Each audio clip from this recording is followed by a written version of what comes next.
সরকারি কর্ম commission chairman Mohammad Sohrab Hossain সহ সব সদস্য পদত্যাগ করেছেন। তবে তাদের মধ্যে দুজন সদস্য আনুষ্ঠানিকভাবে এখনো পদত্যাগপত্র জমা দেননি। তারা আগামীকাল বুধবারের মধ্যে তা জমা দেবেন বলে পিএসসি সূত্র জানিয়েছে। মঙ্গলবার চেয়ারম্যান সহ অন্য সদস্যরা পিএসসি সচিবের কাছে জনপ্রশাসন মন্ত্রণালয় বরাবর পদত্যাগপত্র জমা দিয়েছেন। তবে কোন দুজন এখনো পদত্যাগপত্র জমা দেননি তাদের নাম জানা যায়নি।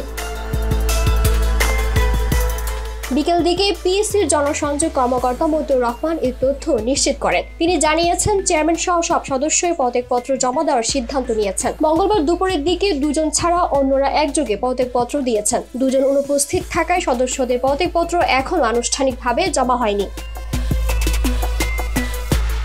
এ বিষয়ে পিএসসি সচিব আব্দুল আল মাসুদ চৌধুরী গণমাধ্যমকে জানিয়েছেন, যারা পদত্যাগপত্র জমা দেননি তারা আগামীকালের মধ্যে তা জমা দেবেন। যারা জমা দিয়েছেন তাদের পদত্যাগপত্র রাষ্ট্রপতি বরাবর পাঠানো হয়েছে।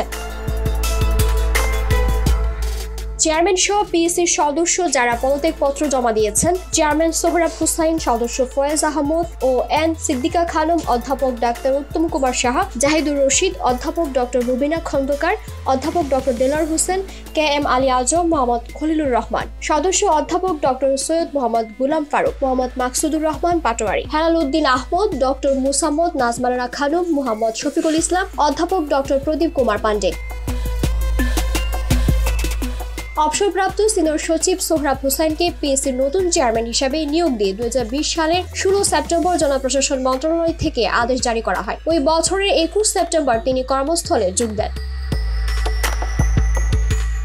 আগামী বছরে 21 সেপ্টেম্বর তার মেয়াদ শেষ হওয়ার কথা ছিল। তবে ছাত্র জনতার গণ অভ্যুত্থানে সরকার পতনের পর থেকেই পিএসসি চেয়ারম্যান সহ পুরো কমিশনের পদত্যাগের দাবি ওঠে। সম্প্রতি পিএসসি সংস্কারের দাবিও জানান বৈষম্য বিরোধী আন্দোলনের সমন্বয়কেরা। গত শনিবার পিএসসি সংস্কার করার কথা বলে বৈষম্য বিরোধী ছাত্র আন্দোলনের অন্যতম সমন্বয়ক সার্জিস আলম তিনি বলেন, এই সপ্তাহের মধ্যে পিএসসি সংস্কার করে চাকরি প্রত্যাশীদের চাকরির পরীক্ষাগুলো শুরু করতে হবে। যে তরুণ প্রজন্ম এই অভ্যুত্থানের অগ্রনায়ক, তাদের প্রায়োরিটির কথা ভুলে গেলে চলবে না। ডেস্ক রিপোর্ট, ভোরের বার্তা।